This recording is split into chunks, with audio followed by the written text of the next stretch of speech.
Kindly note, if you intend to skip to any chapter, please click on the chapter's timecode in the description section. The Book of Joshua, Chapter 1. After the death of Moses, the servant of the Lord said to Joshua, son of Nun, Moses' aide, Moses, my servant, is dead. Now then, you and all these people get ready to cross the Jordan River into the land I'm about to give to them, to the Israelites. I will give you every place where you set your foot, as I promised Moses. Your territory will extend from the desert to Lebanon, and from the great river, the Euphrates, all the Hittite country, to the Mediterranean Sea in the west. No one will be able to stand against you all the days of your life. As I was with Moses, so I will be with you. I will never leave you nor forsake you. Be strong and courageous, because you will lead these people to inherit the land I swore to their ancestors to give them. Be strong and very courageous. Be careful to obey all the law my servant Moses gave you. Do not turn from it to the right or to the left, that you may be successful wherever you go. Keep this book of the law always on your lips. Meditate on it day and night, so that you may be careful to do everything written in it. Then you will be prosperous and successful. Have I not commanded you? Be strong and courageous. Do not be afraid. Do not be discouraged, for the Lord your God will be with you wherever you go. So Joshua ordered the officers of the people, Go through the camp and tell the people, Get your provisions ready. 3 days from now you will cross the Jordan here to go in and take possession of the land the Lord your God is giving you for your own. But to the Reubenites, the Gadites, and the half-tribe of Manasseh, Joshua said, Remember the command that Moses, the servant of the Lord, gave you after he said, The Lord your God will give you rest by giving you this land. Your wives, your children, and your livestock may stay in the land that Moses gave you east of the Jordan. But all your fighting men, ready for battle, must cross over ahead of your fellow Israelites. You are to help them until the Lord gives them rest, as he has done for you, and until they too have taken possession of the land the Lord your God is giving them. After that, you may go back and occupy your own land, which Moses, the servant of the Lord, gave you east of the Jordan toward the sunrise. Then they answered Joshua, Whatever you have commanded us we will do, and wherever you send us we will go. Just as we fully obeyed Moses, so we will obey you. Only may the Lord your God be with you as he was with Moses. Whoever rebels against your word and does not obey it, whatever you may command them, will be put to death. Only be strong and courageous. Joshua 2. Then Joshua son of Nun secretly sent 2 spies from Shittim. Go, look over the land, he said, especially Jericho. So they went and entered the house of a prostitute named Rahab and stayed there. The king of Jericho was told, Look, some of the Israelites have come here tonight to spy out the land. So the king of Jericho sent this message to Rahab, Bring out the men who came to you and entered your house, because they have come to spy out the whole land. But the woman had taken the 2 men and hidden them. She said, Yes, the men came to me, but I did not know where they had come from. At dusk, when it was time to close the city gate, they left. I don't know which way they went. Go after them quickly, you may catch up with them. But she had taken them up to the roof, and hidden them under the stalks of flax she had laid out on the roof. So the men set out in pursuit of the spies on the road that leads to the fords of the Jordan. And as soon as the pursuers had gone out, the gate was shut. Before the spies lay down for the night, she went up on the roof and said to them, I know that the Lord has given you this land, and that a great fear of you has fallen on us, so that all who live in this country are melting in fear because of you. We have heard how the Lord dried up the water of the Red Sea for you when you came out of Egypt, and what you did to Sihon and Og, the 2 kings of the Amorites east of the Jordan, whom you completely destroyed. When we heard of it, our hearts melted in fear, and everyone's courage failed because of you. For the Lord your God is God in heaven above and on the earth below. Now then, please swear to me by the Lord that you will show kindness to my family, because I have shown kindness to you. Give me a sure sign that you will spare the lives of my father and mother, my brothers and sisters, and all who belong to them, and that you will save us from death. Our lives for your lives, the men assured her. If you don't tell what we are doing, we will treat you kindly and faithfully when the Lord gives us the land. So she let them down by a rope through the window, for the house she lived in was part of the city wall. She said to them, Go to the hills, so the pursuers will not find you. Hide yourselves there 3 days until they return, and then go on your way. Now the men had said to her, This oath you made us swear will not be binding on us unless when we enter the land you have tied this scarlet cord in the window through which you let us down, and unless you have brought your father and mother, your brothers and all your family into your house. If any of them go outside your house into the street, their blood will be on their own heads. We will not be responsible. As for those who are in the house with you, their blood will be on our head, if a hand is laid on them. But if you tell what we are doing, we will be released from the oath you made us swear. Agreed, she replied. Let it be as you say. So she sent them away, and they departed. And she tied the scarlet cord in the window. When they left, they went into the hills and stayed there 3 days, until the pursuers had searched all along the road and returned without finding them. Then the 2 men started back. They went down out of the hills, forded the river, and came to Joshua son of Nun, and told him everything that had happened to them. They said to Joshua, The Lord has surely given the whole land into our hands. All the people are melting in fear because of us. Joshua 3. Early in the morning Joshua and all the Israelites set out from Shittim and went to the Jordan, where they camped before crossing over. After 3 days the officers went throughout the camp, giving orders to the people. When you see the ark of the covenant of the Lord your God, and the Levitical priests carrying it, you are to move out from your positions and follow it. Then you will know which way to go, since you have never been this way before. But keep a distance of about 2,000 cubits between you and the ark. Do not go near it. Joshua told the people, Consecrate yourselves, for tomorrow the Lord will do amazing things among you. Joshua said to the priests, Take up the ark of the covenant and pass on ahead of the people. So they took it up and went ahead of them. And the Lord said to Joshua, Today I will begin to exalt you in the eyes of all Israel, so they may know that I am with you as I was with Moses. Tell the priests who carry the ark of the covenant, When you reach the edge of the Jordan's waters, go and stand in the river. Joshua said to the Israelites, Come here and listen to the words of the Lord your God. This is how you will know that the living God is among you, and that he will certainly drive out before you the Canaanites, Hittites, Hivites, Perizzites, Girgashites, Amorites, and Jebusites. See, the ark of the covenant of the Lord of all the earth will go into the Jordan ahead of you.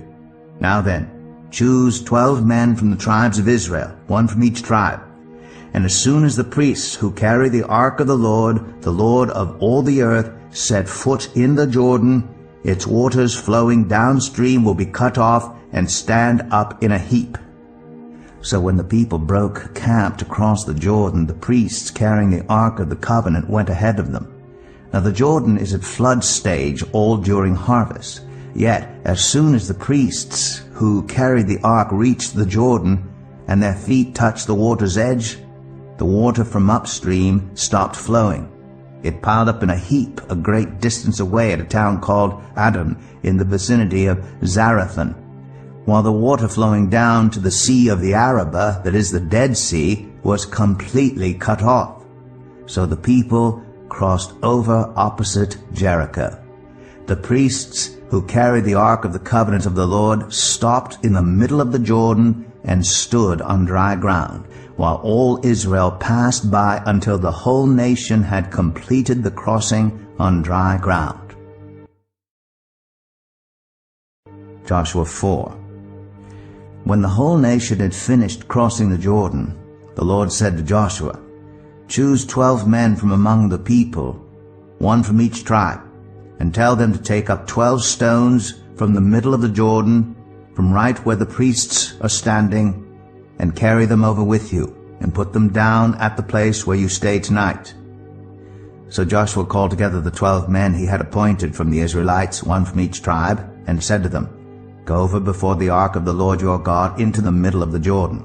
Each of you is to take up a stone on his shoulder according to the number of the tribes of the Israelites, to serve as a sign among you. In the future, when your children ask you, 'What do these stones mean?' tell them that the flow of the Jordan was cut off before the ark of the covenant of the Lord. When it crossed the Jordan, the waters of the Jordan were cut off. These stones are to be a memorial to the people of Israel forever."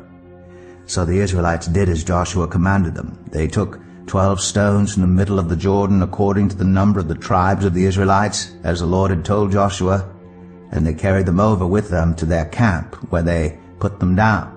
Joshua set up the 12 stones that had been in the middle of the Jordan at the spot where the priests who carried the Ark of the Covenant had stood, and they are there to this day. Now the priests who carried the Ark remained standing in the middle of the Jordan until everything the Lord had commanded Joshua was done by the people, just as Moses had directed Joshua. The people hurried over, and as soon as all of them had crossed, the ark of the Lord and the priests came to the other side while the people watched. The men of Reuben, Gad, and the half-tribe of Manasseh crossed over, ready for battle, in front of the Israelites, as Moses had directed them. About 40,000 armed for battle crossed over before the Lord to the plains of Jericho for war. That day the Lord exalted Joshua in the sight of all Israel, and they stood in awe of him all the days of his life, just as they stood in awe of Moses. Then the Lord said to Joshua, "Command the priests carrying the Ark of the Covenant law to come up out of the Jordan." So Joshua commanded the priests, "Come up out of the Jordan." And the priests came up out of the river, carrying the Ark of the Covenant of the Lord. No sooner had they set their feet on the dry ground than the waters of the Jordan returned to their place, and ran at flood stage as before. On the 10th day of the first month the people went up from the Jordan and camped at Gilgal, on the eastern border of Jericho. And Joshua set up at Gilgal the 12 stones they had taken out of the Jordan. He said to the Israelites, "In the future, when your descendants ask their parents, 'What do these stones mean?' tell them, 'Israel crossed the Jordan on dry ground.' For the Lord your God dried up the Jordan before you until you had crossed over. The Lord your God did to the Jordan what he had done to the Red Sea, when he dried it up before us until we had crossed over. He did this so that all the peoples of the earth might know that the hand of the Lord is powerful, and so that you might always fear the Lord your God." Joshua 5. Now when all the Amorite kings west of the Jordan, all the Canaanite kings along the coast, heard how the Lord had dried up the Jordan before the Israelites until they had crossed over, their hearts melted in fear, and they no longer had the courage to face the Israelites. At that time the Lord said to Joshua, "Make flint knives, and circumcise the Israelites again." So Joshua made flint knives, and circumcised the Israelites at Gibeath Araloth. Now this is why he did so. All those who came out of Egypt, all the men of military age, died in the wilderness on the way after leaving Egypt. All the people that came out had been circumcised, but all the people born in the wilderness during the journey from Egypt had not.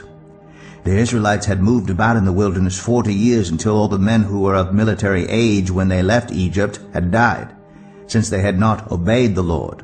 For the Lord had sworn to them that they would not see the land he had solemnly promised their ancestors to give us, a land flowing with milk and honey.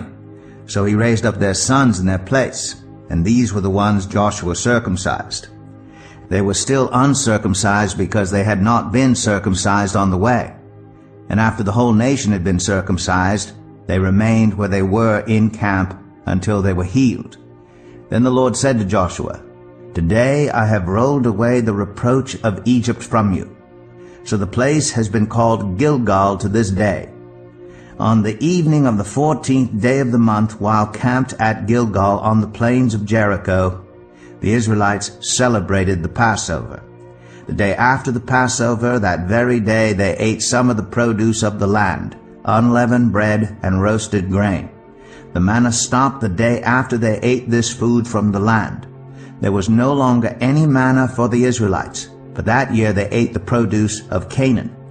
Now when Joshua was near Jericho, he looked up and saw a man standing in front of him with a drawn sword in his hand.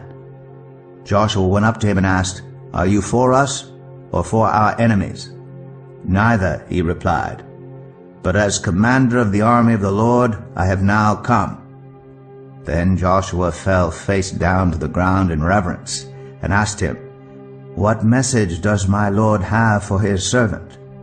The commander of the Lord's army replied, "Take off your sandals, for the place where you are standing is holy." And Joshua did so. Joshua 6. Now the gates of Jericho were securely barred because of the Israelites. No one went out, and no one came in. Then the Lord said to Joshua, "See, I have delivered Jericho into your hands, along with its king and its fighting men. March around the city once with all the armed men. Do this for 6 days. Have 7 priests carrying trumpets of ram's horns in front of the ark. On the 7th day, march around the city 7 times with the priests blowing the trumpets. When you hear them sound a long blast on the trumpets, have the whole army give a loud shout. Then the wall of the city will collapse, and the army will go up, every one straight in." So Joshua son of Nun called the priests and said to them, "Take up the ark of the covenant of the Lord and have 7 priests carrying trumpets in front of it." And he ordered the army, "Advance, march around the city, with an armed guard going ahead of the ark of the Lord." When Joshua had spoken to the people, the 7 priests carrying the 7 trumpets before the Lord went forward, blowing their trumpets, and the ark of the Lord's covenant followed them. The armed guard marched ahead of the priests, who blew the trumpets, and the rear guard followed the ark. All this time the trumpets were sounding. But Joshua had commanded the army, "Do not give a war cry, do not raise your voices, do not say a word until the day I tell you to shout. Then shout." So he had the ark of the Lord carried around the city, circling it once. Then the army returned to camp and spent the night there. Joshua got up early the next morning, and the priests took up the ark of the Lord. The 7 priests carrying the 7 trumpets went forward, marching before the ark of the Lord and blowing the trumpets. The armed men went ahead of them, and the rear guard followed the ark of the Lord, while the trumpets kept sounding. So on the 2nd day they marched around the city once and returned to the camp. They did this for 6 days. On the 7th day they got up at daybreak and marched around the city 7 times in the same manner, except that on that day they circled the city 7 times. The 7th time around, when the priests sounded the trumpet blast, Joshua commanded the army, "Shout, for the Lord has given you the city. The city and all that is in it are to be devoted to the Lord. Only Rahab the prostitute and all who are with her in her house shall be spared, because she hid the spies we sent. But keep away from the devoted things, so that you will not bring about your own destruction by taking any of them. Otherwise you will make the camp of Israel liable to destruction and bring trouble on it. All the silver and gold and the articles of bronze and iron are sacred to the Lord and must go into his treasury." When the trumpets sounded, the army shouted, and at the sound of the trumpet, when the men gave a loud shout, the wall collapsed. So everyone charged straight in, and they took the city. They devoted the city to the Lord and destroyed with the sword every living thing in it, men and women, young and old, cattle, sheep, and donkeys. Joshua said to the 2 men who had spied out the land, "Go into the prostitute's house and bring her out and all who belong to her, in accordance with your oath to her." So the young men who had done the spying went in and brought out Rahab, her father and mother, her brothers and sisters, and all who belonged to her. They brought out her entire family and put them in a place outside the camp of Israel. Then they burned the whole city and everything in it. But they put the silver and gold and the articles of bronze and iron into the treasury of the Lord's house. But Joshua spared Rahab the prostitute with her family and all who belonged to her, because she hid the men Joshua had sent as spies to Jericho, and she lives among the Israelites to this day. At that time Joshua pronounced this solemn oath: "Cursed before the Lord is the one who undertakes to rebuild this city, Jericho. At the cost of his firstborn son, he will lay its foundations. At the cost of his youngest, he will set up its gates." So the Lord was with Joshua, and his fame spread throughout the land. Joshua 7. But the Israelites were unfaithful in regard to the devoted things. Achan, son of Carmi, the son of Zimri, the son of Zerah, of the tribe of Judah, took some of them. So the Lord's anger burned against Israel. Now Joshua sent men from Jericho to Ai, which is near Bethaven, to the east of Bethel, and told them, "Go up and spy out the region." So the men went up and spied out Ai.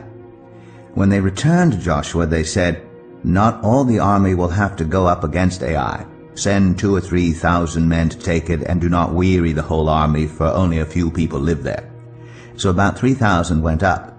But they were routed by the men of Ai, who killed about 36 of them. They chased the Israelites from the city gate as far as the stone quarries, and struck them down on the slopes. At this the hearts of the people melted in fear and became like water. Then Joshua tore his clothes and fell face down to the ground before the ark of the Lord, remaining there till evening. The elders of Israel did the same, and sprinkled dust on their heads. And Joshua said, "Alas, sovereign Lord, why did you ever bring this people across the Jordan to deliver us into the hands of the Amorites to destroy us? If only we had been content to stay on the other side of the Jordan. Pardon your servant, Lord. What can I say now that Israel has been routed by its enemies? The Canaanites and the other people of the country will hear about this, and they will surround us and wipe out our name from the earth. What then will you do for your own great name?" The Lord said to Joshua, "Stand up. What are you doing down on your face? Israel has sinned. They have violated my covenant, which I commanded them to keep. They have taken some of the devoted things. They have stolen. They have lied. They have put them with their own possessions.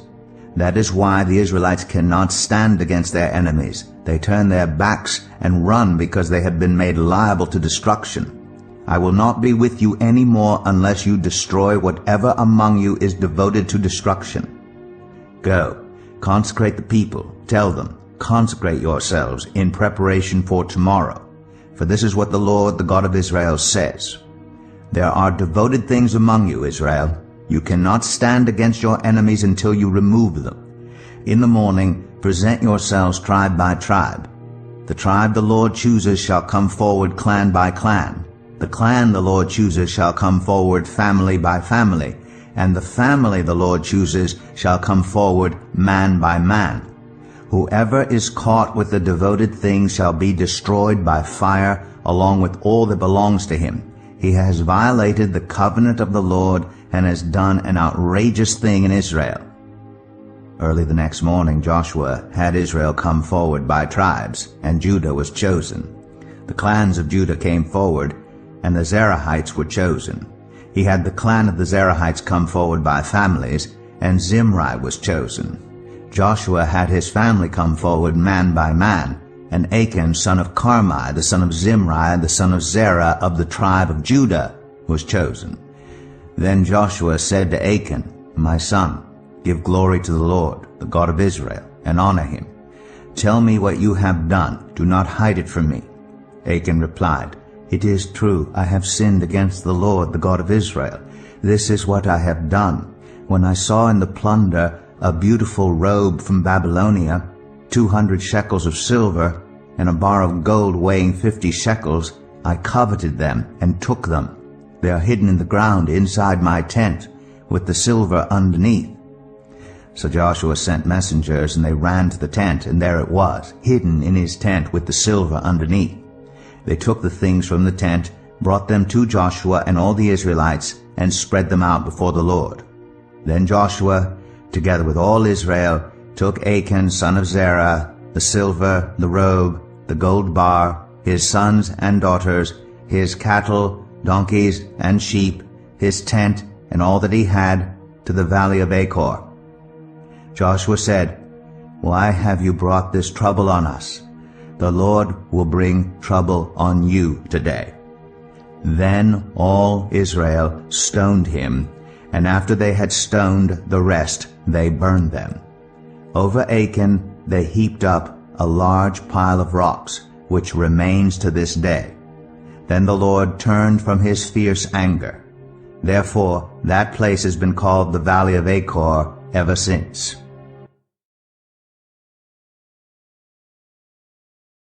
Joshua 8. Then the Lord said to Joshua, "Do not be afraid, do not be discouraged.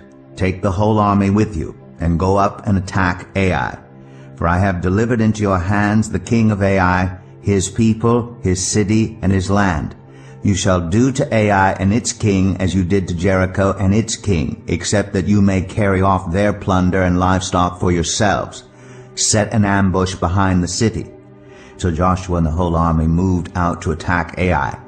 He chose 30,000 of his best fighting men and sent them out at night with these orders. Listen carefully. You are to set an ambush behind the city. Don't go very far from it. All of you, be on the alert. I and all those with me will advance on the city, and when the men come out against us, as they did before, we will flee from them. They will pursue us until we have lured them away from the city, for they will say, "They are running away from us as they did before." So when we flee from them, you are to rise up from ambush and take the city. The Lord your God will give it into your hand. When you have taken the city, set it on fire. Do what the Lord has commanded. See to it. You have my orders. Then Joshua sent them off, and they went to the place of ambush, and lay in wait between Bethel and Ai, to the west of Ai. But Joshua spent that night with the people. Early the next morning, Joshua mustered his army, and he and the leaders of Israel marched before them to Ai. The entire force that was with him marched up and approached the city and arrived in front of it. They set up camp north of Ai, with the valley between them and the city. Joshua had taken about 5,000 men and set them in ambush between Bethel and Ai, to the west of the city. So the soldiers took up their positions with the main camp to the north of the city and the ambush to the west of it. That night Joshua went into the valley. When the king of Ai saw this, he and all the men of the city hurried out early in the morning to meet Israel in battle at a certain place overlooking the Arabah. But he did not know that an ambush had been set against him behind the city. Joshua and all Israel let themselves be driven back before them, and they fled toward the wilderness. All the men of Ai were called to pursue them, and they pursued Joshua and were lured away from the city. Not a man remained in Ai or Bethel who did not go after Israel. They left the city open and went in pursuit of Israel. Then the Lord said to Joshua, "Hold out toward Ai the javelin that is in your hand, for into your hand I will deliver the city." So Joshua held out toward the city the javelin that was in his hand. As soon as he did this, the men in the ambush rose quickly from their position and rushed forward. They entered the city and captured it, and quickly set it on fire. The men of Ai looked back and saw the smoke of the city rising up into the sky, but they had no chance to escape in any direction. The Israelites who had been fleeing toward the wilderness had turned back against their pursuers. For when Joshua and all Israel saw that the ambush had taken the city, and that smoke was going up from it, they turned around and attacked the men of Ai. Those in the ambush also came out of the city against them, so that they were caught in the middle, with Israelites on both sides. Israel cut them down, leaving them neither survivors nor fugitives. But they took the king of Ai alive and brought him to Joshua. When Israel had finished killing all the men of Ai in the fields, and in the wilderness where they had chased them, and when every one of them had been put to the sword, all the Israelites returned to Ai and killed those who were in it. 12,000 men and women fell that day, all the people of Ai. For Joshua did not draw back the hand that held out his javelin until he had destroyed all who lived in Ai. But Israel did carry off for themselves the livestock and plunder of this city, as the Lord had instructed Joshua. So Joshua burned Ai and made it a permanent heap of ruins, a desolate place to this day. He impaled the body of the king of Ai on a pole and left it there until evening. At sunset, Joshua ordered them to take the body from the pole and throw it down at the entrance of the city gate. And they raised a large pile of rocks over it, which remains to this day. Then Joshua built on Mount Ebal an altar to the Lord, the God of Israel, as Moses, the servant of the Lord, had commanded the Israelites. He built it according to what is written in the book of the law of Moses, an altar of uncut stones, on which no iron tool had been used. On it they offered to the Lord burnt offerings and sacrificed fellowship offerings. There, in the presence of the Israelites, Joshua wrote on stones a copy of the law of Moses. All the Israelites, with their elders, officials, and judges, were standing on both sides of the ark of the covenant of the Lord, facing the Levitical priests who carried it. Both the foreigners living among them and the native-born were there. Half of the people stood in front of Mount Gerizim, and half of them in front of Mount Ebal, as Moses, the servant of the Lord, had formerly commanded when he gave instructions to bless the people of Israel. Afterward, Joshua read all the words of the law, the blessings and the curses, just as it is written in the book of the law. There was not a word of all that Moses had commanded that Joshua did not read to the whole assembly of Israel, including the women and children and the foreigners who lived among them.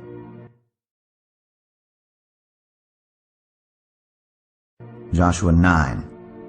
Now when all the kings west of the Jordan heard about these things, the kings in the hill country, in the western foothills, and along the entire coast of the Mediterranean Sea as far as Lebanon, the kings of the Hittites, Amorites, Canaanites, Perizzites, Hivites, and Jebusites, they came together to wage war against Joshua and Israel.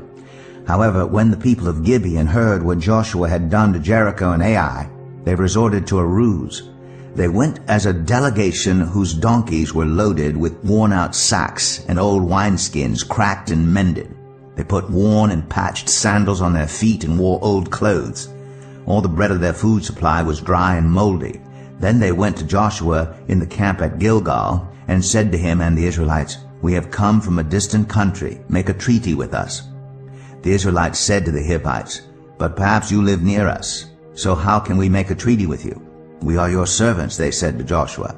But Joshua asked, "Who are you, and where do you come from?" They answered, "Your servants have come from a very distant country, because of the fame of the Lord your God.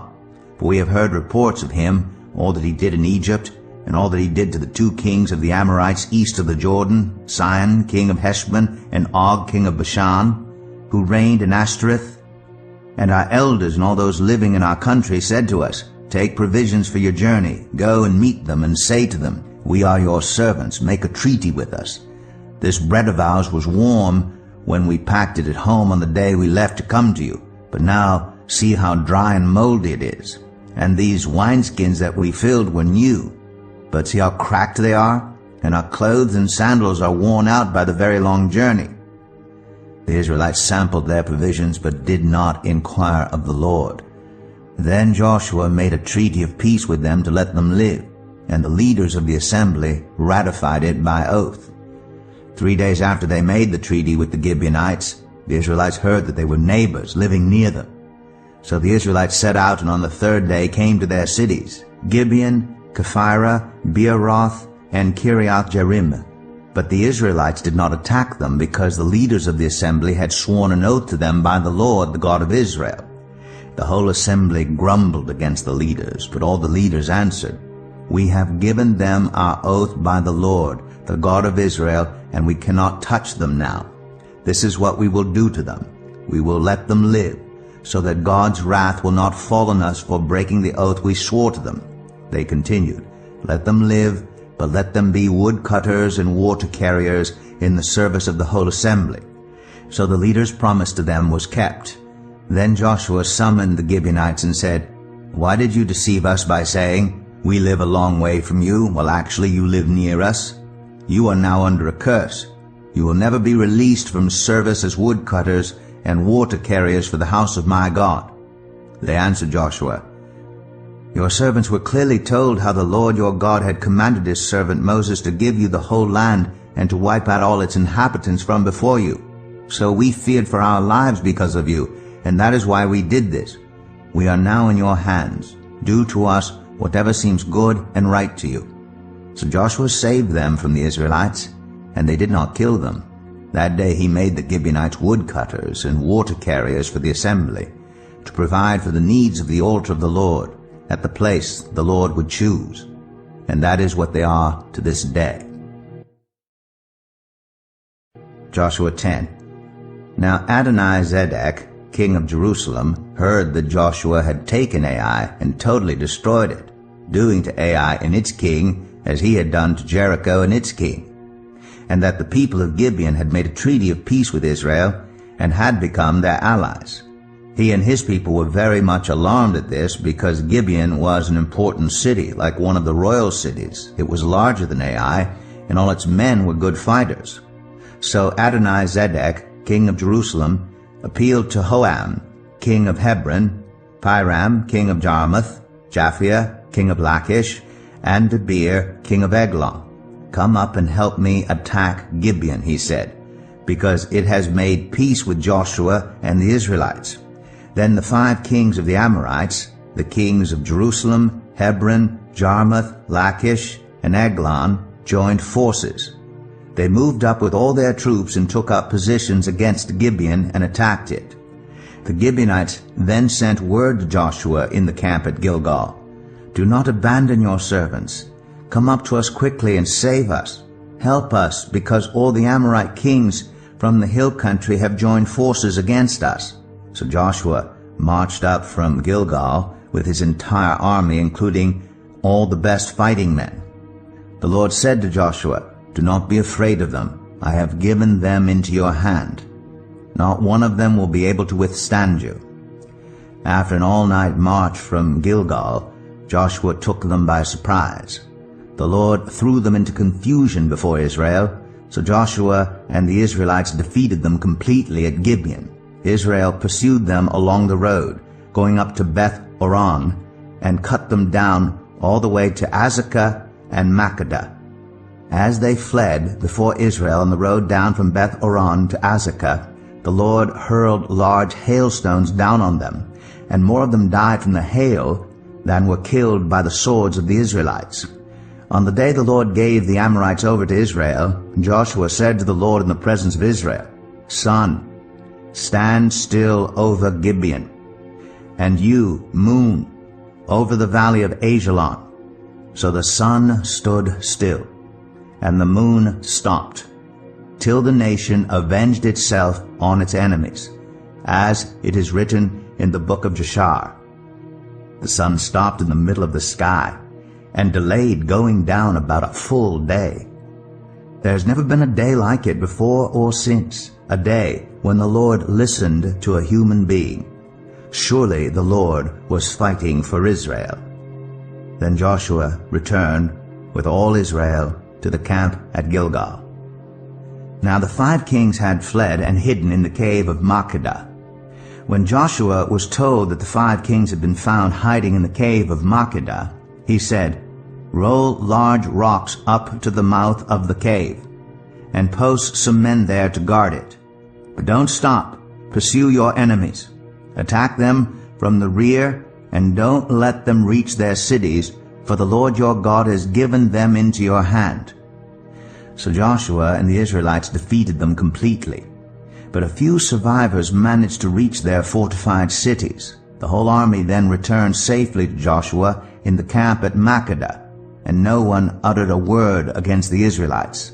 Joshua said, "Open the mouth of the cave, and bring those 5 kings out to me." So they brought the 5 kings out of the cave, the kings of Jerusalem, Hebron, Jarmuth, Lachish, and Eglon. When they had brought these kings to Joshua, he summoned all the men of Israel and said to the army commanders who had come with him, "Come here, and put your feet on the necks of these kings." So they came forward and placed their feet on their necks. Joshua said to them, "Do not be afraid, do not be discouraged. Be strong and courageous. This is what the Lord will do to all the enemies you are going to fight." Then Joshua put the kings to death and exposed their bodies on 5 poles, and they were left hanging on the poles until evening. At sunset, Joshua gave the order, and they took them down from the poles and threw them into the cave where they had been hiding. At the mouth of the cave, they placed large rocks which are there to this day. That day Joshua took Makkedah. He put the city and its king to the sword and totally destroyed everyone in it. He left no survivors. And he did to the king of Makkedah as he had done to the king of Jericho. Then Joshua and all Israel with him moved on from Makkedah to Libnah and attacked it. The Lord also gave that city and its king into Israel's hand. The city and everyone in it Joshua put to the sword. He left no survivors there. And he did to its king as he had done to the king of Jericho. Then Joshua and all Israel with him moved on from Libnah to Lachish. He took up positions against it and attacked it. The Lord gave Lachish into Israel's hands, and Joshua took it on the 2nd day. The city and everyone in it he put to the sword, just as he had done to Libnah. Meanwhile Oram, king of Gezer, had come up to help Lachish, but Joshua defeated him and his army, until no survivors were left. Then Joshua and all Israel with him moved on from Lachish to Eglon. They took up positions against it and attacked it. They captured it that same day and put it to the sword and totally destroyed everyone in it, just as they had done to Lachish. Then Joshua and all Israel with him went up from Eglon to Hebron and attacked it.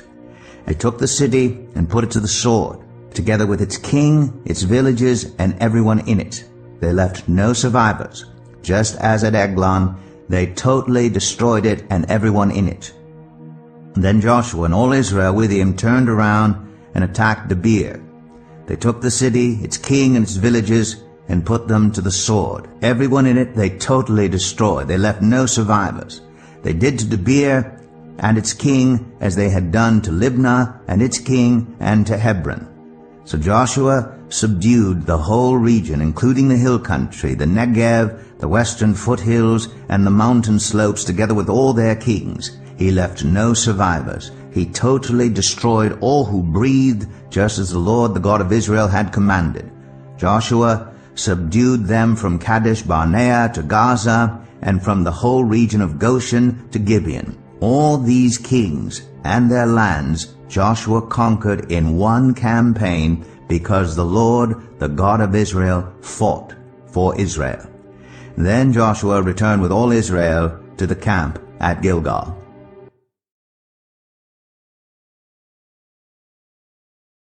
Joshua 11.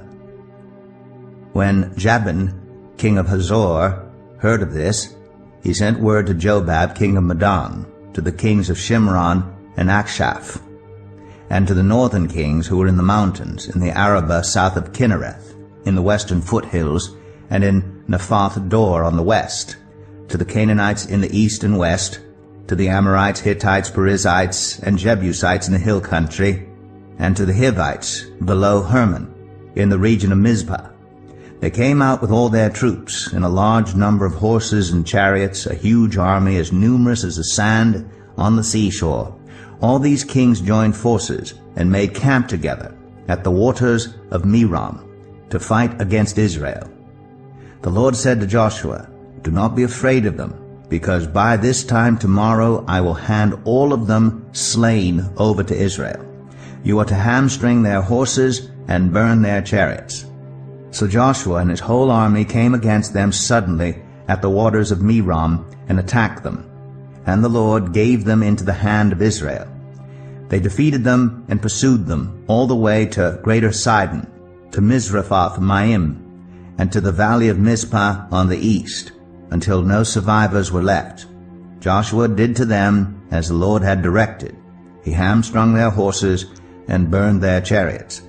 At that time Joshua turned back and captured Hazor, and put its king to the sword.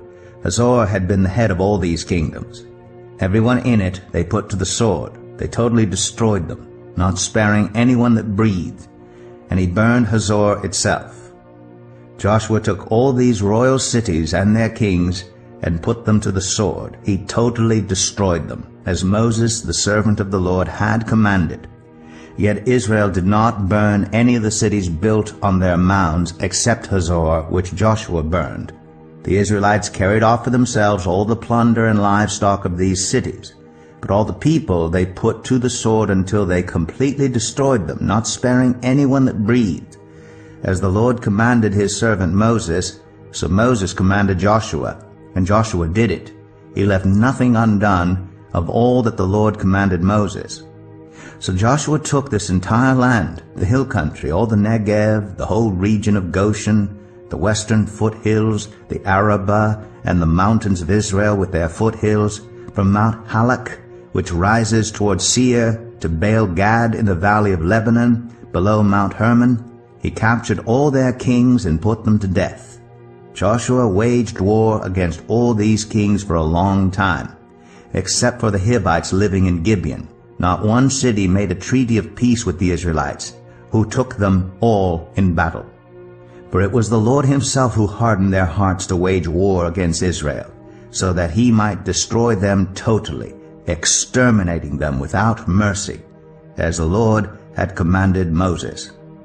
At that time Joshua went and destroyed the Anakites from the hill country, from Hebron, Debir, and Anab, from all the hill country of Judah, and from all the hill country of Israel. Joshua totally destroyed them and their towns.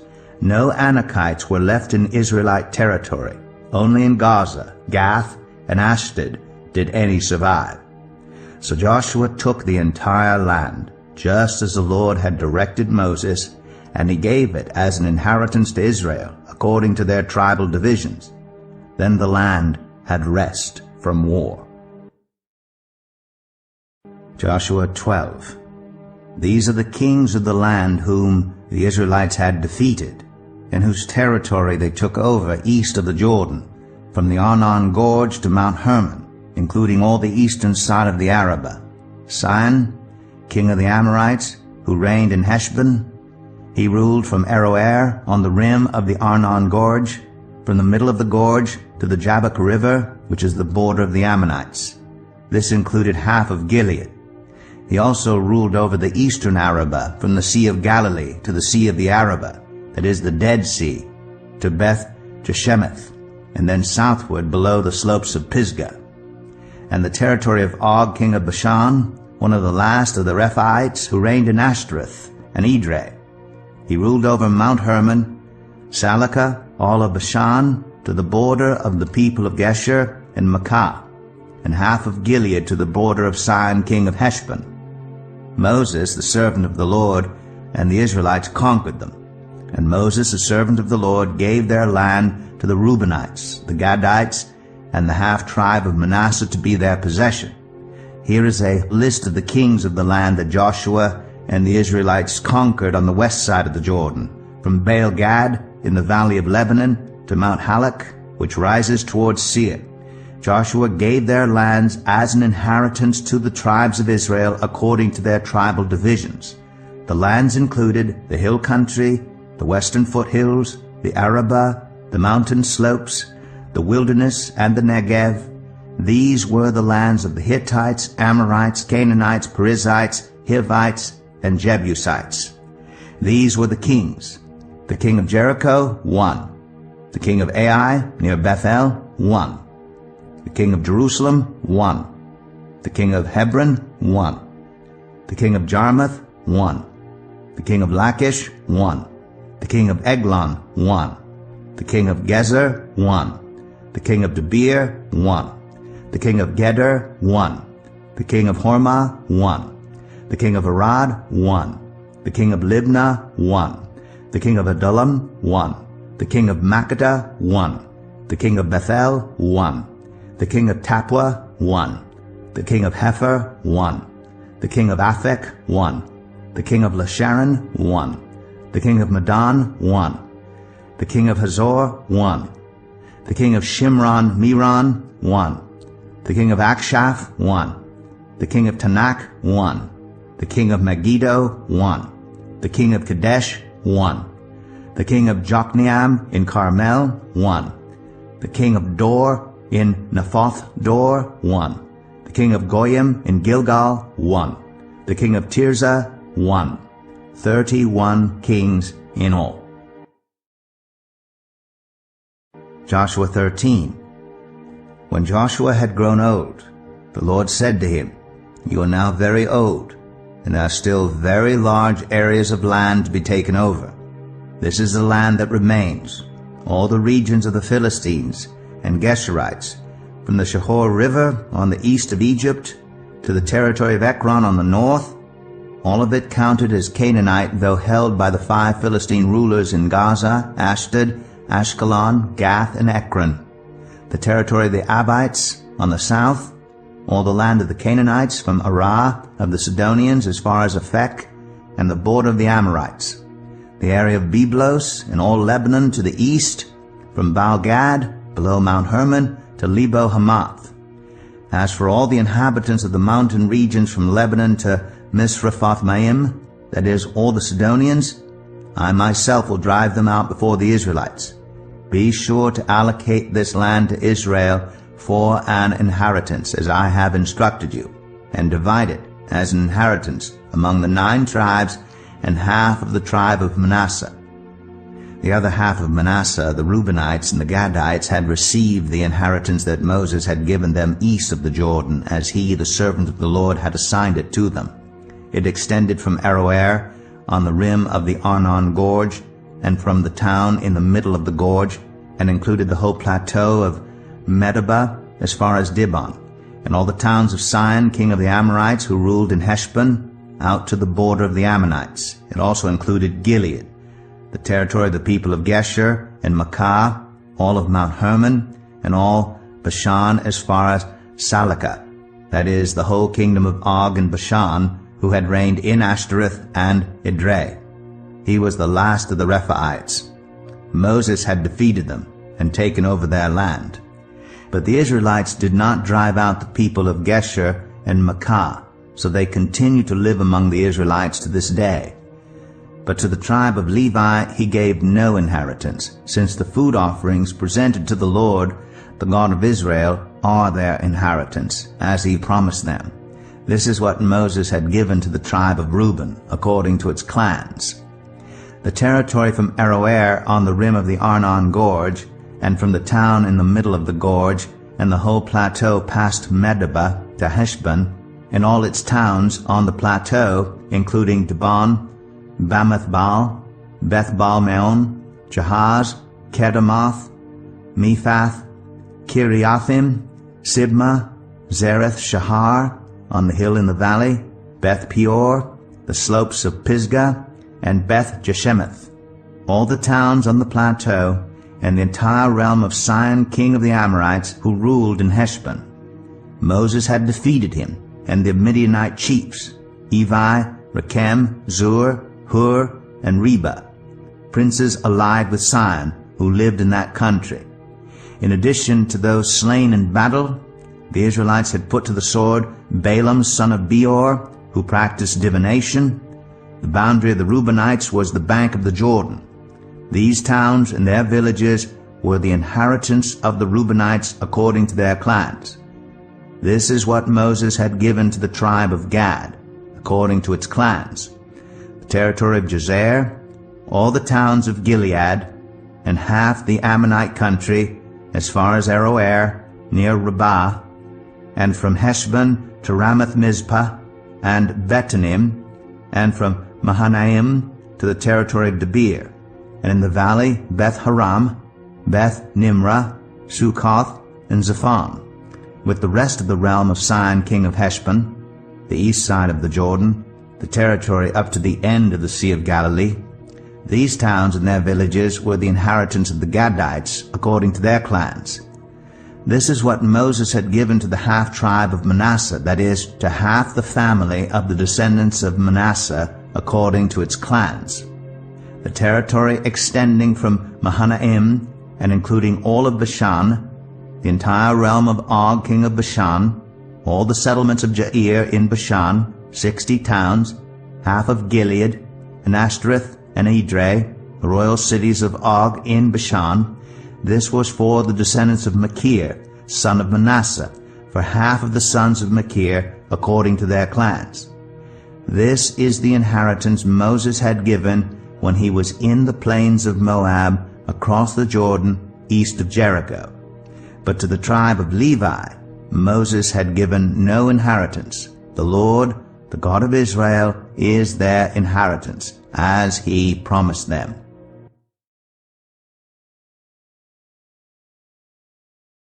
Joshua 14.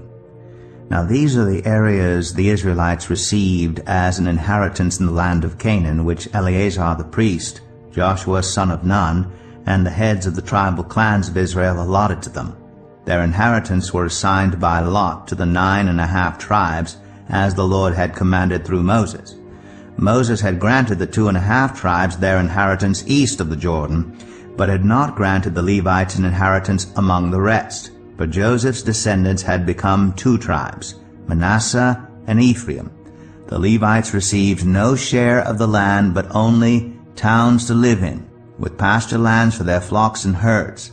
So the Israelites divided the land, just as the Lord had commanded Moses. Now the people of Judah approached Joshua at Gilgal. And Caleb, son of Jephunneh, the Kenizzite, said to him, "You know what the Lord said to Moses, the man of God, at Kadesh Barnea, about you and me. I was 40 years old when Moses, the servant of the Lord, sent me from Kadesh Barnea to explore the land, and I brought him back a report according to my convictions. But my fellow Israelites who went up with me made the hearts of the people melt in fear. I, however, followed the Lord my God wholeheartedly.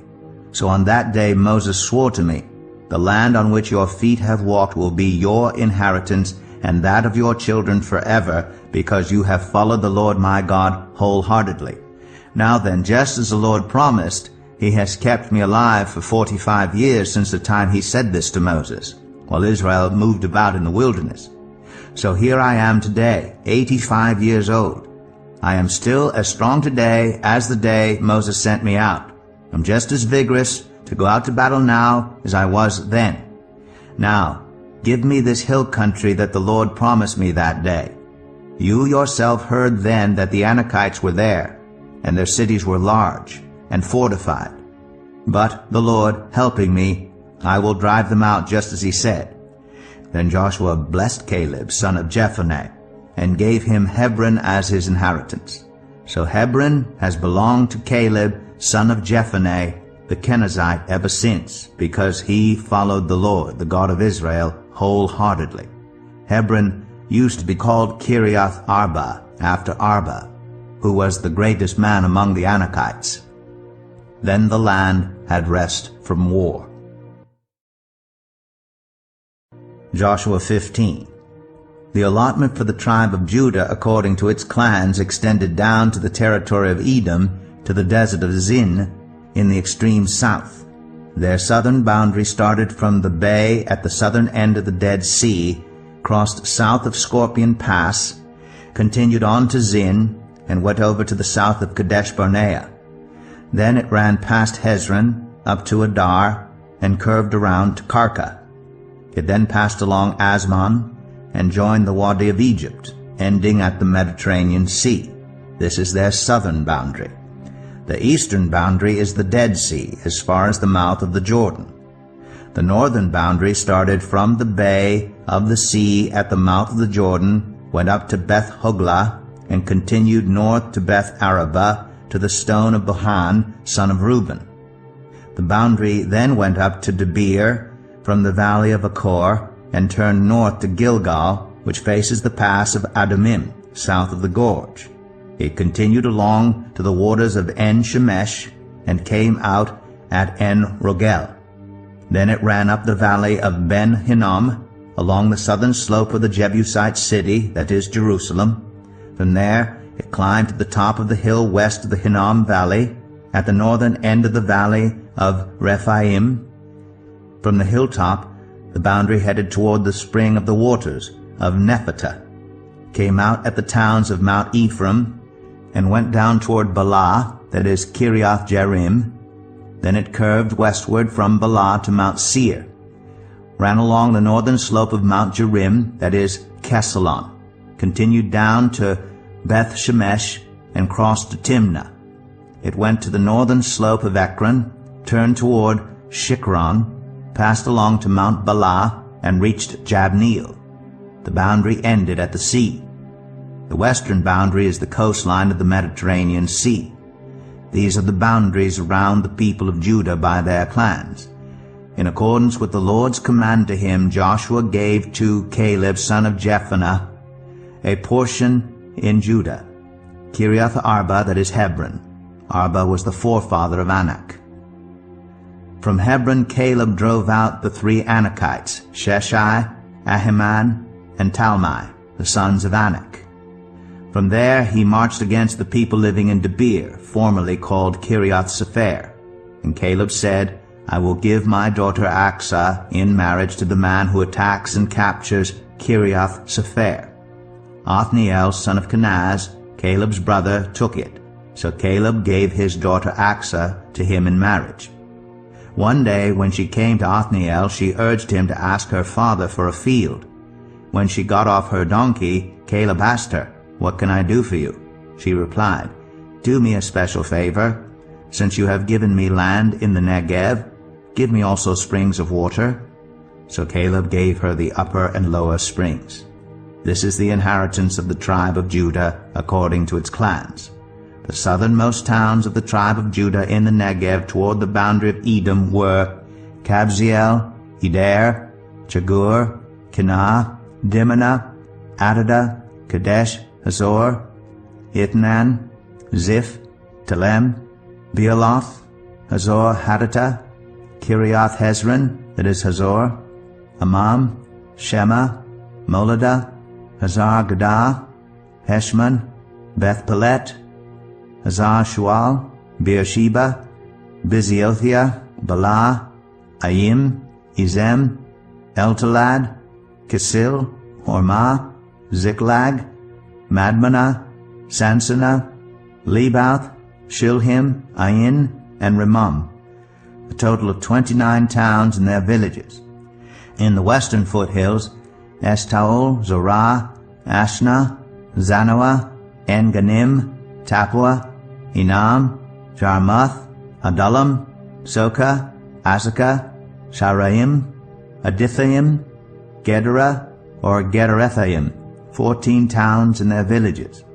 Zenan, Hadasha, Migdal-Gad, Dilian, Mizpah, Joktheel, Lachish, Bazkath, Eglon, Kaban, Lamas, Kitlish, Gederoth, Beth Dagon, Naamah, and Makkedah, 16 towns and their villages. Libnah, Ether, Ashan, Iftah, Ashna, Nezib, Keilah, Akzib, and Mareshah, 9 towns and their villages. Ekron with its surrounding settlements and villages, west of Ekron, all that were in the vicinity of Ashdod, together with their villages, Ashdod, its surrounding settlements and villages, and Gaza, its settlements and villages, as far as the water of Egypt and the coastline of the Mediterranean Sea. In the hill country, Shamir, Jatir, Soko, Danah, Kiriath Sanah, that is Debir, Anab, Eshtemoh, Anim, Goshen, Holon, and Gilo, 11 towns and their villages. Arab, Dumah, Ashan, Jamin, Beth Tapua, Aphekah, Humta, Kiriath Arba, that is Hebron, and Zior, 9 towns and their villages. Maon, Carmel, Ziph, Chattah, Jezreel, Jokdeam, Zanoah, Cain, Gibeah, and Timnah, 10 towns and their villages.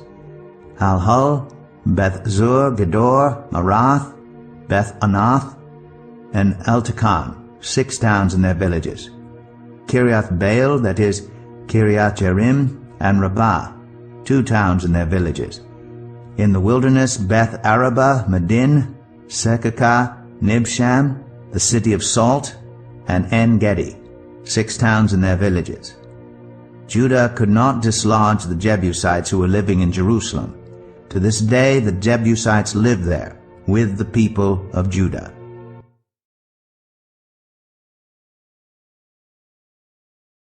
Joshua 16. The allotment for Joseph began at the Jordan, east of the springs of Jericho, and went up from there through the desert into the hill country of Bethel. It went on from Bethel, that is Luz, crossed over to the territory of the Archites and Adaroth, descended westward to the territory of the Japhletites, as far as the region of lower Beth-horon, and on to Gezer, ending at the Mediterranean Sea. So Manasseh and Ephraim, the descendants of Joseph, received their inheritance. This was the territory of Ephraim, according to its clans. The boundary of their inheritance went from Adaroth Adar in the east of Upper Beth-horon and continued to the Mediterranean Sea.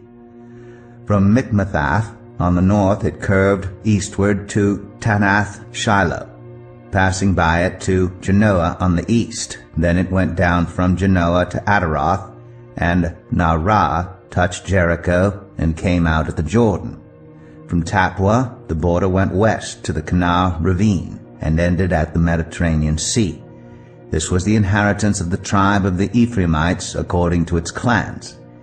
It also included all the towns and their villages that were set aside for the Ephraimites within the inheritance of the Manassites. They did not dislodge the Canaanites living in Gezer. To this day the Canaanites live among the people of Ephraim, but are required to do forced labor. Joshua 17. This was the allotment for the tribe of Manasseh as Joseph's firstborn, that is, for Machir, Manasseh's firstborn. Machir was the ancestor of the Gileadites, who had received Gilead and Bashan because the Machirites were great soldiers. So this allotment was for the rest of the people of Manasseh. The clans of Abiezer, Helek, Azriel, Shechem, Hepher, and Shemida. These are the other male descendants of Manasseh, son of Joseph, by their clans. Now Zelophehad, son of Hepher, the son of Gilead, the son of Machir, the son of Manasseh, had no sons, but only daughters, whose names were Mahlah, Noah, Hoglah, Milcah, and Tirzah. They went to Eleazar the priest, Joshua son of Nun, and the leaders, and said, "The Lord commanded Moses to give us an inheritance among our relatives." So Joshua gave them an inheritance along with the brothers of their father, according to the Lord's command. Manasseh's share consisted of 10 tracts of land besides Gilead and Bashan east of the Jordan, because the daughters of the tribe of Manasseh received an inheritance among the sons. The land of Gilead belonged to the rest of the descendants of Manasseh. The territory of Manasseh extended from Asher to Mikmethath, east of Shechem. The boundary ran southward from there to include the people living in En-Tapua. Manasseh had the land of Tapua, but Tapua itself, on the boundary of Manasseh, belonged to the Ephraimites. Then the boundary continued south to the Canal ravine. There were towns belonging to Ephraim lying among the towns of Manasseh, but the boundary of Manasseh was the northern side of the ravine and ended at the Mediterranean Sea. On the south the land belonged to Ephraim, on the north to Manasseh. The territory of Manasseh reached the Mediterranean Sea and bordered Asher on the north and Issachar on the east. Within Issachar and Asher, Manasseh also had Beth-shan, Ibleam, and the people of Dor, Endor, Tanakh, and Megiddo, together with their surrounding settlements. The third in the list is Naphoth. Yet the Manassites were not able to occupy these towns, for the Canaanites were determined to live in that region. However, when the Israelites grew stronger, they subjected the Canaanites to forced labor, but did not drive them out completely. The people of Joseph said to Joshua, "Why have you given us only one allotment and one portion for an inheritance? We are a numerous people, and the Lord has blessed us abundantly." "If you are so numerous," Joshua answered, And if the hill country of Ephraim is too small for you, go up into the forest and clear land for yourselves there in the land of the Perizzites and Rephaites. The people of Joseph replied, The hill country is not enough for us, and all the Canaanites who live in the plain have chariots fitted with iron, both those in Bethshan and its settlements, and those in the valley of Jezreel. But Joshua said to the tribes of Joseph, to Ephraim and Manasseh, You are numerous and very powerful. You will have not only one allotment, but the forested hill country as well. Clear it, and its farthest limits will be yours. Though the Canaanites have chariots fitted with iron, and though they are strong, you can drive them out. Joshua 18. The whole assembly of Israel gathered at Shiloh, and set up the tent of meeting there. The country was brought under their control, but there were still 7 Israelite tribes who had not yet received their inheritance. So Joshua said to the Israelites, How long will you wait before you begin to take possession of the land that the Lord, the God of your ancestors, has given you? Appoint 3 men from each tribe. I will send them out to make a survey of the land, and to write a description of it, according to the inheritance of each. Then they will return to me. You are to divide the land into 7 parts. Judah is to remain in its territory on the south, and the tribes of Joseph in their territory on the north. After you have written descriptions of the 7 parts of the land, bring them here to me, and I will cast lots for you in the presence of the Lord our God. The Levites, however, do not get a portion among you, because the priestly service of the Lord is their inheritance, and Gad, Reuben, and the half-tribe of Manasseh have already received their inheritance on the east side of the Jordan. Moses, the servant of the Lord, gave it to them. As the men started on their way to map out the land, Joshua instructed them, Go and make a survey of the land and write a description of it. Then return to me, and I will cast lots for you here at Shiloh in the presence of the Lord. So the men left and went through the land. They wrote its description on a scroll, town by town, in 7 parts, and returned to Joshua in the camp at Shiloh. Joshua then cast lots for them in Shiloh in the presence of the Lord. And there he distributed the land to the Israelites according to their tribal divisions. The first lot came up for the tribe of Benjamin according to its clans. Their allotted territory lay between the tribes of Judah and Joseph. On the north side their boundary began at the Jordan, passed the northern slope of Jericho, and headed west into the hill country, coming out at the wilderness of Beth-aven. From there it crossed to the south slope of Luz, that is Bethel, and went down to Adaroth-adar, on the hill south of Lower Beth-oran. From the hill facing Beth-oran on the south, the boundary turned south along the western side and came out at Kiriath-baal, that is Kiriath-jearim, a town of the people of Judah. This was the western side. The southern side began at the outskirts of Kiriath-jearim on the west, and the boundary came out at the spring of the waters of Nephtoah. The boundary went down to the foot of the hill facing the valley of Beth Hinnom, north of the valley of Rephaim. It continued down the Hinnom valley, along the southern slope of the Jebusite city, and so to En-Rogel. It then curved north, went to En-Shemesh, continued to Kaliloth, which faces the pass of Adamim, and ran down to the stone of Boan, son of Reuben. It continued to the northern slope of Beth-arabah, and on down into the Arabah. It then went to the northern slope of Beth-hoglah, and came out at the northern bay of the Dead Sea, at the mouth of the Jordan in the south. This was the southern boundary. The Jordan formed the boundary on the eastern side. These were the boundaries that marked out the inheritance of the clans of Benjamin on all sides. The tribe of Benjamin, according to its clans, had the following towns: Jericho, Beth-hoglah, Emek, Keziz, Beth-arabah, Zemaraim, Bethel, Avim, Parah, Ophrah, Kephar Ammoni, Ophni, and Geba, 12 towns and their villages: Gibeon, Ramah, Beeroth, Mizpah, Kephirah, Moza, Rakem, Irpeel, Taralah, Zelah, Haleph, the Jebusite city, that is Jerusalem, Gibeah, and Kiriath, 14 towns and their villages. This was the inheritance of Benjamin for its clans.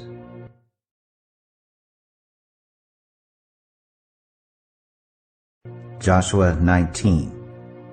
The second lot came out for the tribe of Simeon according to its clans. Their inheritance lay within the territory of Judah. It included Beersheba or Sheba, Moladah, Hazar, Shual, Bala, Ezem, Eltalad, Bethul, Ormah, Ziklag, Beth Markaboth, Hazar Susa, Beth Lebaoth, and Sharuem, 13 towns and their villages, Ain, Rimmon, Ether, and Ashan, 4 towns and their villages, and all the villages around these towns as far as Balath Beer, Ramah in the Negev. This was the inheritance of the tribe of the Simeonites according to its clans.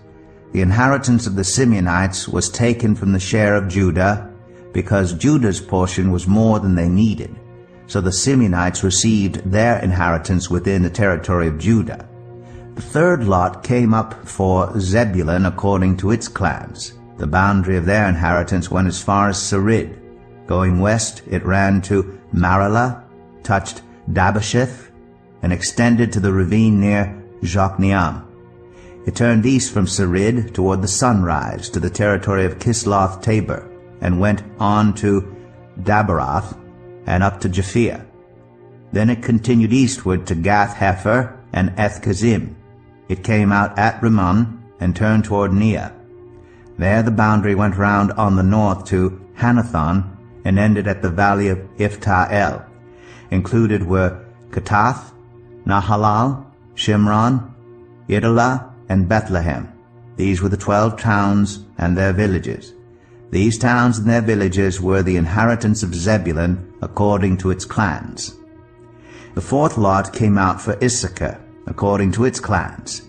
Their territory included Jezreel, Kesaloth, Shunem, Hapharaim, Shion, Anaharath, Rabith, Kishion, Ebez, Remeth, En-Ganim, En-Hadah, and Beth-Pazez.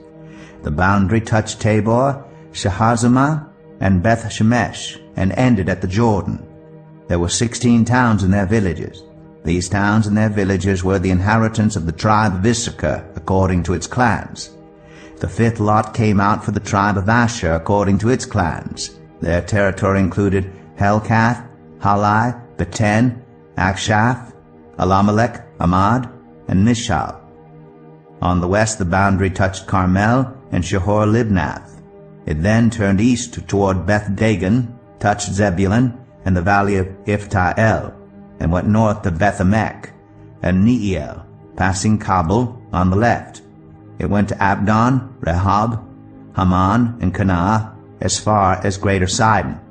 The boundary then turned back toward Ramah, and went to the fortified city of Tyre, turned toward Hosah, and came out at the Mediterranean Sea in the region of Akzib, Umah, Aphek, and Rehob. There were 22 towns and their villages. These towns and their villages were the inheritance of the tribe of Asher according to its clans. The sixth lot came out for Naphtali according to its clans. Their boundary went from Haleph and the large tree in Zananim, passing Adamai-Nekeb and Jabneel to Lakum, and ending at the Jordan. The boundary ran west through Aznoth Tabor and came out at Hukok. It touched Zebulun on the south, Asher on the west, and the Jordan on the east. The fortified towns were Ziddim, Zer, Hamath, Rakath, Kinnereth, Adamah, Ramah, Hazor, Kadesh, Edrei, En-Hazor, Iron, Migdal-El, Horem, Beth-Anath, and Beth-Shemesh. There were 19 towns and their villages. Those towns and their villages were the inheritance of the tribe of Naphtali according to its clans. The seventh lot came out for the tribe of Dan according to its clans. The territory of their inheritance included Zorah, Eshtaol, Ir-Shemesh, Sha'alabin, Ajalon, Itlah, Elon, Timnah, Ekron, El-Tekeh, Gibbethon, Baalath, Jehud, Bene-Barak, Gath-Rimmon, Me-Jarkon, and Rakan, with the area facing Joppa. When the territory of the Danites was lost to them, they went up and attacked Leshem, took it, put it to the sword, and occupied it. They settled in Leshem and named it Dan after their ancestor. These towns and their villages were the inheritance of the tribe of Dan according to its clans. When they had finished dividing the land into its allotted portions, the Israelites gave Joshua son of Nun an inheritance among them, as the Lord had commanded. They gave him the town he asked for, Timnath-Serah, in the hill country of Ephraim, and he built up the town and settled there. These were the territories that Eleazar the priest, Joshua son of Nun, and the heads of the tribal clans of Israel assigned by lot at Shiloh in the presence of the Lord at the entrance to the tent of meeting. And so they finished dividing the land.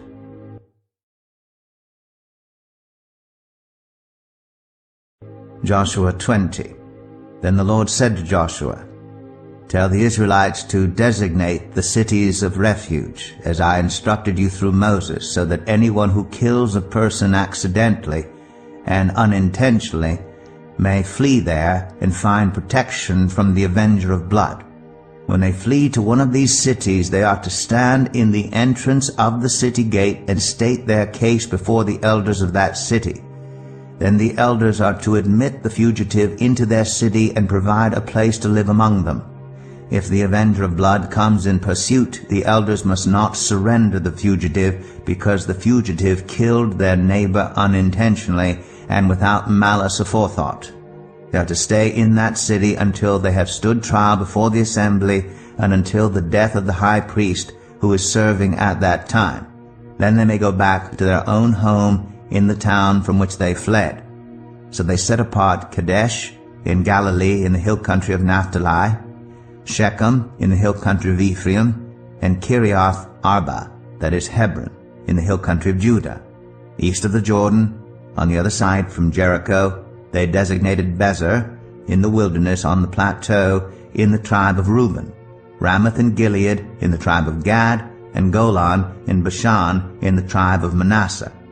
Any of the Israelites or any foreigner residing among them who killed someone accidentally could flee to these designated cities and not be killed by the avenger of blood prior to standing trial before the assembly. Joshua 21. Now the family heads of the Levites approached Eleazar the priest, Joshua son of Nun, and the heads of the other tribal families of Israel at Shiloh in Canaan, and said to them, "The Lord commanded through Moses that you give us towns to live in with pasture lands for our livestock." So as the Lord had commanded, the Israelites gave the Levites the following towns and pasture lands out of their own inheritance. The first lot came out for the Kohathites, according to their clans. The Levites, who were descendants of Aaron the priest, were allotted 13 towns from the tribe of Judah, Simeon, and Benjamin. The rest of Kohath's descendants were allotted 10 towns from the clans of the tribes of Ephraim, Dan, and half of Manasseh. The descendants of Gershon were allotted 13 towns from the clans of the tribes of Issachar, Asher, Naphtali, and the half-tribe of Manasseh in Bashan. The descendants of Merari, according to their clans, received 12 towns from the tribes of Reuben, Gad, and Zebulun. So the Israelites allotted to the Levites these towns and their pasture lands, as the Lord had commanded through Moses. From the tribes of Judah and Simeon they allotted the following towns by name. These towns were assigned to the descendants of Aaron, who were from the Kohathite clans of the Levites, because the first lot fell to them. They gave them Kiriath Arba, that is Hebron, with its surrounding pasture land, in the hill country of Judah. Arba was the forefather of Anak. But the fields and villages around the city they had given to Caleb, son of Jephunneh, as his possessions. So to the descendants of Aaron the priest they gave Hebron, a city of refuge for one accused of murder, Libnah, Jatir, Eshtemoa, Elon, Debir, Ain, Jetah, and Beth Shemesh, together with their pasture lands, 9 towns from these 2 tribes.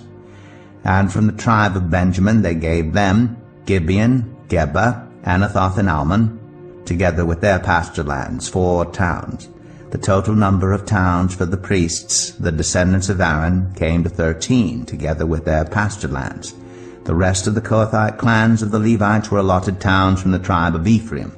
In the hill country of Ephraim, they were given Shechem, a city of refuge for one accused of murder, and Gezer.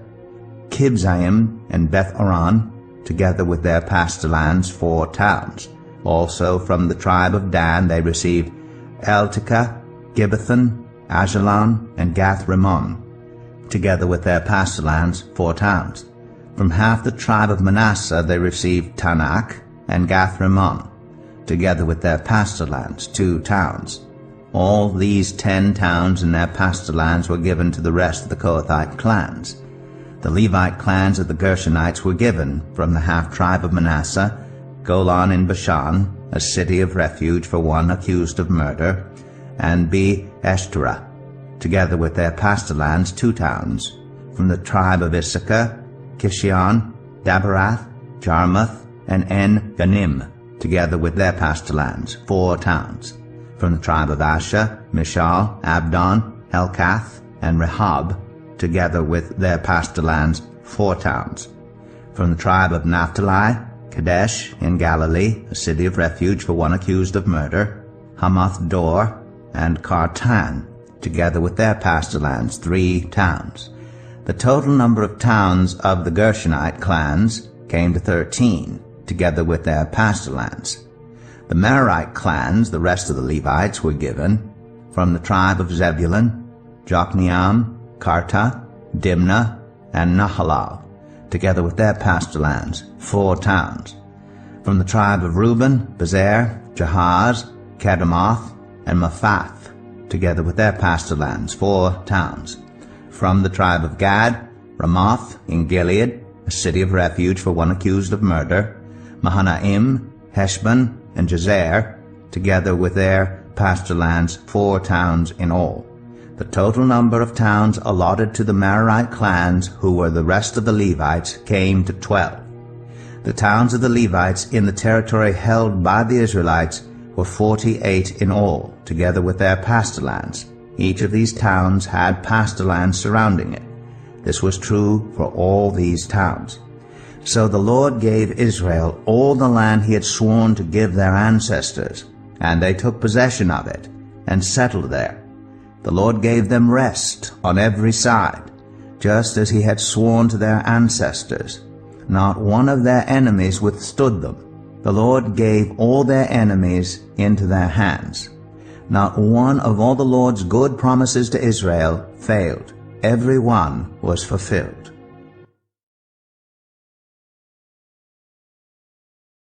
Joshua 22. Then Joshua summoned the Reubenites, the Gadites, and the half-tribe of Manasseh, and said to them, You have done all that Moses, the servant of the Lord, commanded, and you have obeyed me in everything I commanded. For a long time now, to this very day, you have not deserted your fellow Israelites, but have carried out the mission the Lord your God gave you. Now that the Lord your God has given them rest as he promised, return to your homes in the land that Moses, the servant of the Lord, gave you on the other side of the Jordan. But be very careful to keep the commandment and the law that Moses, the servant of the Lord, gave you, to love the Lord your God, to walk in obedience to him, to keep his commands, to hold fast to him, and to serve him with all your heart and with all your soul. Then Joshua blessed them and sent them away, and they went to their homes. To the half-tribe of Manasseh Moses had given land in Bashan, and to the other half of the tribe Joshua gave land on the west side of the Jordan along with their fellow Israelites. When Joshua sent them home, he blessed them, saying, Return to your homes with your great wealth, with large herds of livestock, with silver, gold, bronze, and iron, and a great quantity of clothing, and divide the plunder from your enemies with your fellow Israelites. So the Reubenites, the Gadites, and the half-tribe of Manasseh left the Israelites at Shiloh in Canaan to return to Gilead, their own land which they had acquired in accordance with the command of the Lord through Moses. When they came to Galiloth near the Jordan in the land of Canaan, the Reubenites, the Gadites, and the half-tribe of Manasseh built an imposing altar there by the Jordan, And when the Israelites heard that they had built the altar on the border of Canaan at Galilee, near the Jordan on the Israelites' side, the whole assembly of Israel gathered at Shiloh to go to war against them. So the Israelites sent Phinehas, son of Eleazar, the priest, to the land of Gilead, to Reuben, Gad, and the half-tribe of Manasseh. With him they sent 10 of the chief men, one from each of the tribes of Israel, each the head of a family division among the Israelite clans. When they went to Gilead, to Reuben, Gad, and the half-tribe of Manasseh, they said to them, "The whole assembly of the Lord says, how could you break faith with the God of Israel like this? How could you turn away from the Lord and build yourselves an altar in rebellion against him now? Was not the sin of Peor enough for us? Up to this very day we have not cleansed ourselves from that sin, even though a plague fell on the community of the Lord. And are you now turning away from the Lord? If you rebel against the Lord today, tomorrow he will be angry with the whole community of Israel. If the land you possess is defiled, come over to the Lord's land, where the Lord's tabernacle stands, and share the land with us. But do not rebel against the Lord or against us by building an altar for yourselves other than the altar of the Lord our God. When Achan, son of Zerah, was unfaithful in regard to the devoted things, did not wrath come on the whole community of Israel? He was not the only one who died for his sin." Then Reuben, Gad, and the half-tribe of Manasseh replied to the heads of the clans of Israel, "The mighty one, God, the Lord, the mighty one, God, the Lord, he knows. And let Israel know, if this has been in rebellion or disobedience to the Lord, do not spare us this day. If we have built our own altar to turn away from the Lord and to offer burnt offerings and grain offerings or to sacrifice fellowship offerings on it, may the Lord himself call us to account. No, we did it for fear that someday your descendants might say to ours, 'What do you have to do with the Lord, the God of Israel? The Lord has made the Jordan a boundary between us and you, you Reubenites and Gadites. You have no share in the Lord. So your descendants might cause ours to stop fearing the Lord.' That is why we said, 'Let us get ready and build an altar.' But not for burnt offerings or sacrifices. On the contrary, it is to be a witness between us and you and the generations that follow, that we will worship the Lord at his sanctuary with our burnt offerings, sacrifices, and fellowship offerings. Then in the future, your descendants will not be able to say to ours, 'You have no share in the Lord.' And we said, 'If they ever say this to us, or to our descendants, we will answer, Look at the replica of the Lord's altar, which our ancestors built, not for burnt offerings and sacrifices, but as a witness between us and you. Far be it from us to rebel against the Lord and turn away from him today by building an altar for burnt offerings, grain offerings, and sacrifices, other than the altar of the Lord our God that stands before his tabernacle." When Phinehas the priest and the leaders of the community, the heads of the clans of the Israelites, heard what Reuben, Gad, and Manasseh had to say, they were pleased. And Phinehas, son of Eleazar, the priest, said to Reuben, Gad, and Manasseh, "Today we know that the Lord is with us, because you have not been unfaithful to the Lord in this matter. Now you have rescued the Israelites from the Lord's hands." Then Phinehas, son of Eleazar, the priest, and the leaders returned to Canaan from their meeting with the Reubenites and Gadites in Gilead, and reported to the Israelites. They were glad to hear the report, and praised God. And they talked no more about going to war against them to devastate the country where the Reubenites and Gadites lived. And the Reubenites and the Gadites gave the altar this name, a witness between us, that the Lord is God.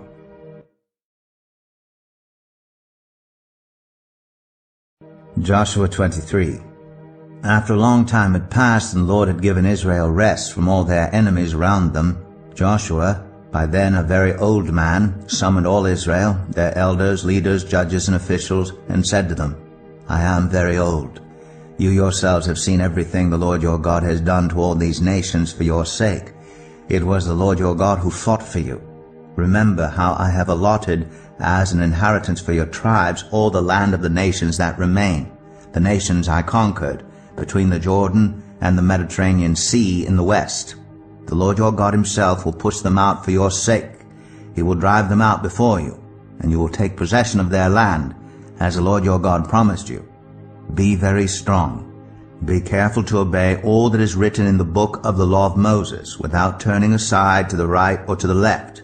Do not associate with these nations that remain among you. Do not invoke the names of their gods or swear by them. You must not serve them or bow down to them, but you are to hold fast to the Lord your God as you have until now. The Lord has driven out before you great and powerful nations. To this day no one has been able to withstand you. One of you routs 1,000, because the Lord your God fights for you, just as he promised. So be very careful to love the Lord your God. But if you turn away and ally yourselves with the survivors of these nations that remain among you, and if you intermarry with them and associate with them, then you may be sure that the Lord your God will no longer drive out these nations before you. Instead, they will become snares and traps for you, whips on your backs and thorns in your eyes, until you perish from this good land, which the Lord your God has given you. Now I am about to go the way of all the earth.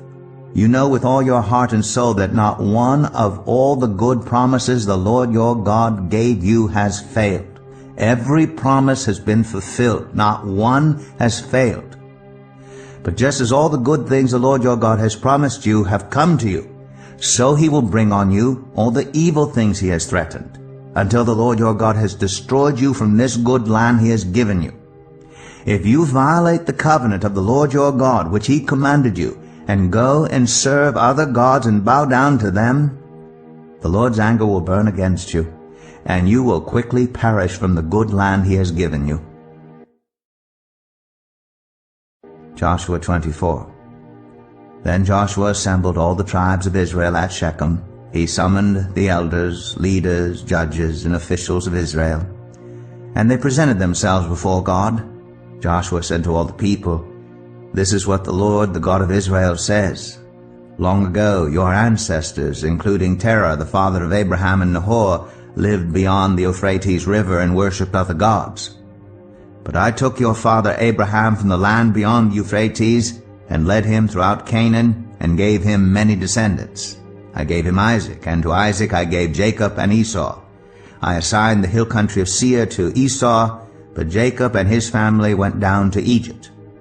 Then I sent Moses and Aaron, and I afflicted the Egyptians by what I did there, and I brought you out. When I brought your people out of Egypt, you came to the sea, and the Egyptians pursued them with chariots and horsemen as far as the Red Sea. But they cried to the Lord for help, and he put darkness between you and the Egyptians. He brought the sea over them and covered them. You saw with your own eyes what I did to the Egyptians. Then you lived in the wilderness for a long time. I brought you to the land of the Amorites who lived east of the Jordan. They fought against you, but I gave them into your hands. I destroyed them from before you, and you took possession of their land. When Balak son of Zippor, the king of Moab, prepared to fight against Israel, he sent for Balaam son of Beor to put a curse on you. But I would not listen to Balaam, so he blessed you again and again, and I delivered you out of his hand. Then you crossed the Jordan and came to Jericho. The citizens of Jericho fought against you, as did also the Amorites, Perizzites, Canaanites, Hittites, Girgashites, Hivites, and Jebusites. But I gave them into your hands. I sent the hornet ahead of you, which drove them out before you. Also the 2 Amorite kings. You did not do it with your own sword and bow. So I gave you a land on which you did not toil, and cities you did not build. And you live in them, and eat from vineyards and olive groves that you did not plant. Now fear the Lord and serve him with all faithfulness. Throw away the gods your ancestors worshipped beyond the Euphrates River and in Egypt, and serve the Lord. But if serving the Lord seems undesirable to you, then choose for yourselves this day whom you will serve, whether the gods your ancestors served beyond the Euphrates, or the gods of the Amorites, in whose land you are living. But as for me and my household, we will serve the Lord." Then the people answered, "Far be it from us to forsake the Lord to serve other gods. It was the Lord our God himself who brought us and our parents up out of Egypt, from that land of slavery, and performed those great signs before our eyes. He protected us on our entire journey, and among all the nations through which we traveled. And the Lord drove out before us all the nations, including the Amorites who lived in the land. We too will serve the Lord, because He is our God." Joshua said to the people, "You are not able to serve the Lord. He is a holy God. He is a jealous God. He will not forgive your rebellion and your sins. If you forsake the Lord and serve foreign gods, He will turn and bring disaster on you and make an end of you, after He has been good to you." But the people said to Joshua, "No, we will serve the Lord." Then Joshua said, "You are witnesses against yourselves that you have chosen to serve the Lord." "Yes, we are witnesses," they replied. "Now then," said Joshua, "throw away the foreign gods that are among you, and yield your hearts to the Lord, the God of Israel." And the people said to Joshua, "We will serve the Lord our God and obey Him." On that day Joshua made a covenant for the people, and there at Shechem he reaffirmed for them decrees and laws. And Joshua recorded these things in the book of the law of God. Then he took a large stone and set it up there under the oak near the holy place of the Lord. "See," he said to all the people, "this stone will be a witness against us. It has heard all the words the Lord has said to us. It will be a witness against you if you are untrue to your God." Then Joshua dismissed the people, each to their own inheritance. After these things Joshua son of Nun, the servant of the Lord, died at the age of 110. And they buried him in the land of his inheritance in Timnath-serah, in the hill country of Ephraim, north of Mount Gash. Israel served the Lord throughout the lifetime of Joshua and of the elders who outlived him and who had experienced everything the Lord had done for Israel. And Joseph's bones, which the Israelites had brought up from Egypt, were buried at Shechem in the tract of land that Jacob bought for 100 pieces of silver from the sons of Hamor, the father of Shechem. This became the inheritance of Joseph's descendants. And Eleazar son of Aaron died and was buried at Gibeah, which had been allotted to his son Phinehas in the hill country of Ephraim.